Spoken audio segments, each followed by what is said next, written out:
অৰুণোদয় মাহত দিব নালাগে, গোটেই টকাটো শিৱসাগৰ চৰাইদেউত দিয়ক। পুঁজিৰ অভাৱ নাথাকিব আৰু আমি যিমান পাৰো চৰকাৰী নিয়ম নীতিৰে আমি সহায় কৰিব পাৰিম। অৰুণোদয় বন্ধৰ দৰে চৰম ৰাস্তা নিশ্চিতভাৱে এতিয়া আমি ল'বলগীয়া হোৱা নাই আৰু তেনেকুৱা কথা আমি এতিয়াই নিশ্চিতভাৱে চিন্তা নকৰো। অহা ৩ আগষ্টৰ পৰা আমি অৰুণোদয় আঁচনি পুনৰ আৰম্ভ কৰিম।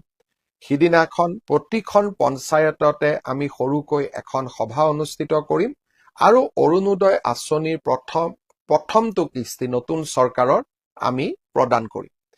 ঠিক তেনেকৈ ৬ আৰু ৭ আগষ্ট তাৰিখে ইতিমধ্যে আমাৰ কলেজসমূহত নামভৰ্তিৰ প্ৰক্ৰিয়া সম্পূৰ্ণ হৈছে। আমি কলেজসমূহত ৬ আৰু ৭ তাৰিখে নিযুত মইনা আৰু নিযুত বাবু আঁচনিৰ প্ৰপত্ৰ বিতৰণ কৰিম।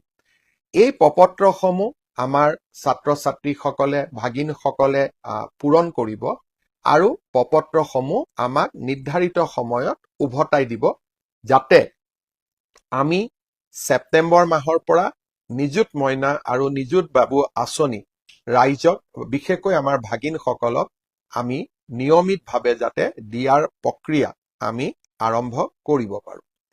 ইয়াৰ লগতে আগষ্ট মাহৰ পৰাই আমি কম মূল্যত যি চাউলৰ লগত চেনি বা দালি যোগান ধৰিছিলোঁ, সেই যোগানৰ প্ৰক্ৰিয়াও আমি আগষ্ট মাহত আৰম্ভ কৰিম।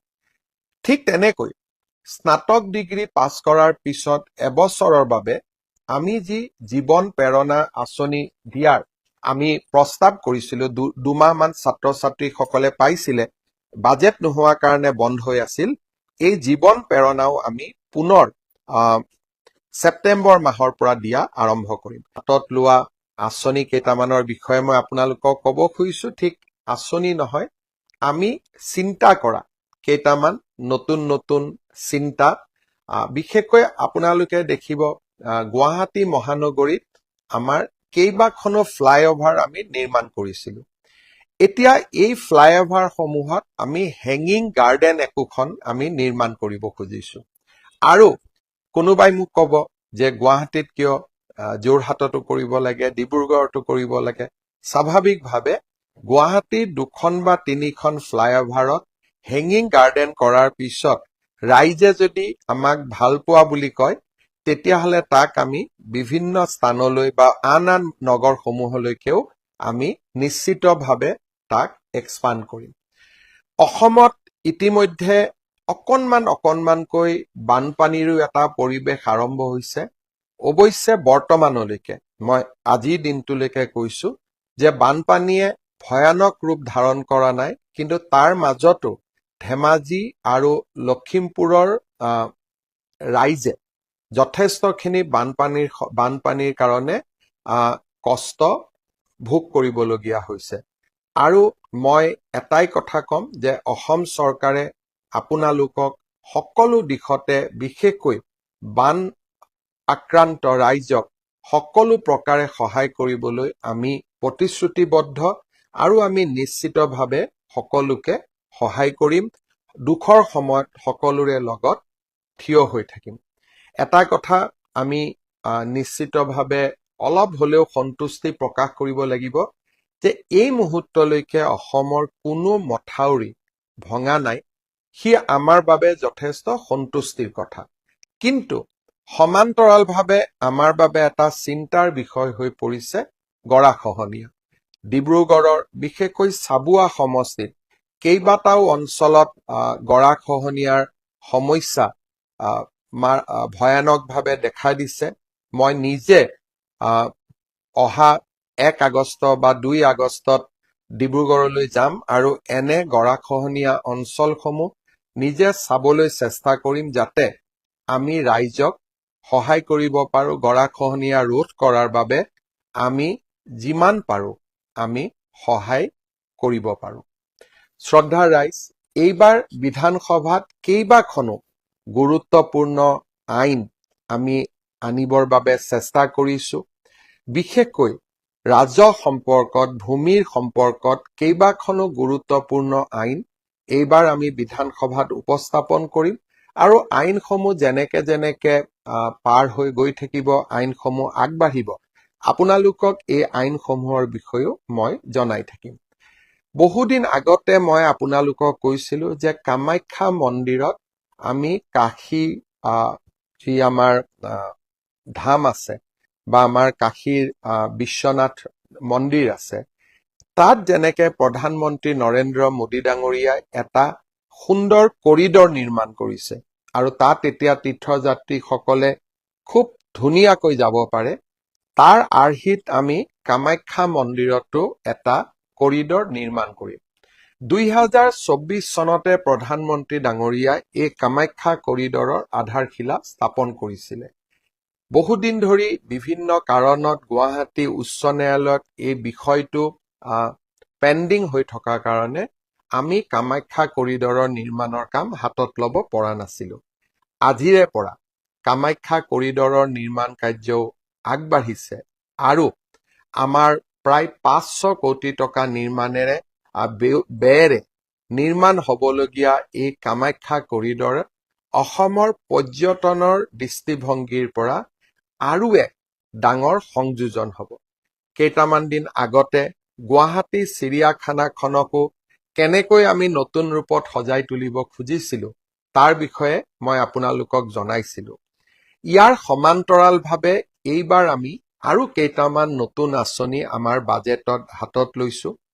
বটদ্ৰৱা সত্ৰখন খুব ধুনীয়াকৈ সজাই পৰাই তোলাৰ পিছত এইবাৰ আমি মধুপুৰ সত্ৰখন, য'ত নেকি মহাপুৰুষ শ্ৰীমন্ত শংকৰদেৱৰ অন্তিম সময়খিনিৰ যিখন সত্ৰ সাক্ষী হৈ আছে, সেই মধুপুৰ সত্ৰখনকো আমি খুব ধুনীয়াকৈ সজাই পৰাই তুলিব খুজিছো। এই সত্ৰখন কোচবিহাৰত আছে, পশ্চিমবংগত আছে। পশ্চিমবংগ চৰকাৰৰ সৈতে কথা পাতি এই সত্ৰখন আমি সুন্দৰ কৰি সজাই তোলাৰ বাবে আমি প্ৰয়াস আৰু প্ৰচেষ্টা হাতত লৈছো আৰু এইবাৰ বাজেটতো তাৰ বাবে আমি 35 কোটি টকাৰ অনুমোদন দিছো। ইয়াৰ লগতে আপোনালোকে জানে যোৰহাটৰ ফ্ৰীডম পাৰ্ক, শিৱসাগৰৰ ৰংঘৰ, এই গোটেইবিলাকে আমাৰ পৰ্যটনৰ দৃষ্টিভংগীৰে এক প্ৰকাৰ একোটা সম্পদলৈ ৰূপান্তৰ হৈছে। তাৰ লগত সংগতি ৰাখি এইবাৰ আমি অকণমান কাৰেং ঘৰকো আৰু অলপ পৰ্যটন আৰু ইতিহাসৰ দৃষ্টিভংগীৰ পৰা আৰু অলপ সুন্দৰভাৱে সজাই পৰাই তোলাৰ আমি প্ৰচেষ্টা কৰিছো আৰু খুব কম দিনৰ ভিতৰতে মই এবাৰ কাৰেং ঘৰলৈকেও যাব খুজিছো।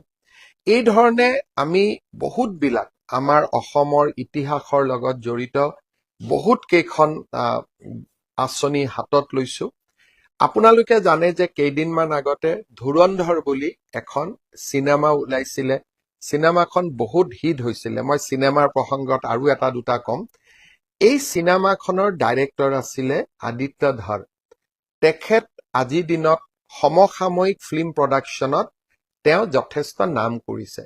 কেইটামান দিন আগতে মই তেওঁৰ লগত টেলিফোনত কথা পাতিছিলো যে আমি লাচিত বৰফুকনৰ ওপৰত এনেকুৱা সুন্দৰ বোলছবি এখন হিন্দী ভাষাত গোটেই ভাৰতবাসীয়ে চাব পৰা লাচিত বৰফুকনৰ এখন ওপৰত আমি এখন সুন্দৰ বোলছবি নিৰ্মাণ কৰিব নোৱাৰো নেকি, যিখন নেকি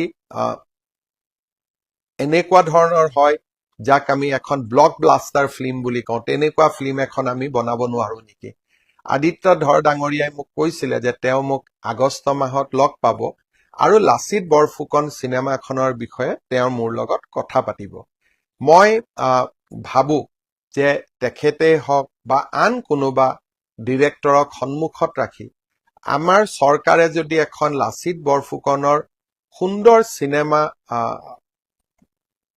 প্ৰডিউচ কৰিব পাৰে আৰু লাচিত বৰফুকনক আমি যদি ভাৰতবৰ্ষৰ চুকে কোণে, বিশ্বৰ চুকে কোণে লৈ যাব পাৰো, ইও আমাৰ চৰকাৰৰ এক বিশেষ সফলতা হ'ব। মই আৰু দুটা কথা খুব সোনকালে আপোনালোকক ক'ব খুজিছো। মই বহুত বেছি সময় ল'ব খোজা নাই। ভূমি সমস্যা আমাৰ ৰাইজৰ এটা বহুত ডাঙৰ সমস্যা।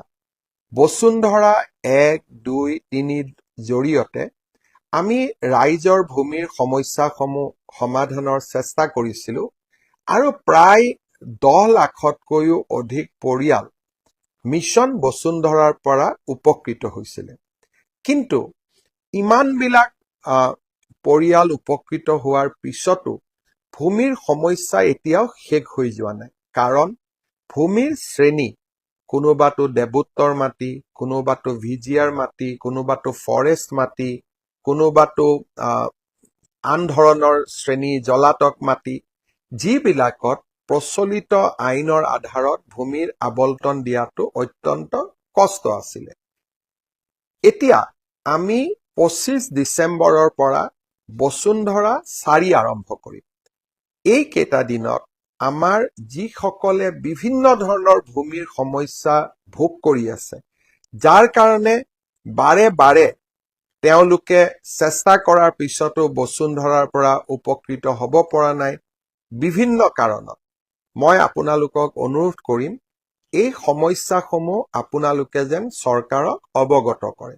আমি চৰকাৰে এটা বসুন্ধৰাৰ সম্পৰ্কত পৰামৰ্শ ল'বলৈ এটা পৰ্টেলৰ সৃষ্টি কৰিম।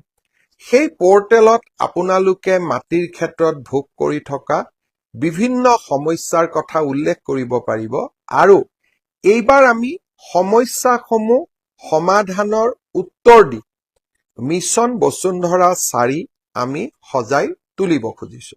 মই এটা সৰু উদাহৰণ দিছো। তিনিচুকীয়া জিলাত মৰাণ লোকসকলে বহু দিনৰ পৰা ফৰেষ্টত বাস কৰি আছে। কিন্তু তেওঁলোকে যেতিয়া ফৰেষ্ট বা বনভূমিৰ অধিকাৰ বিচাৰে, তেতিয়া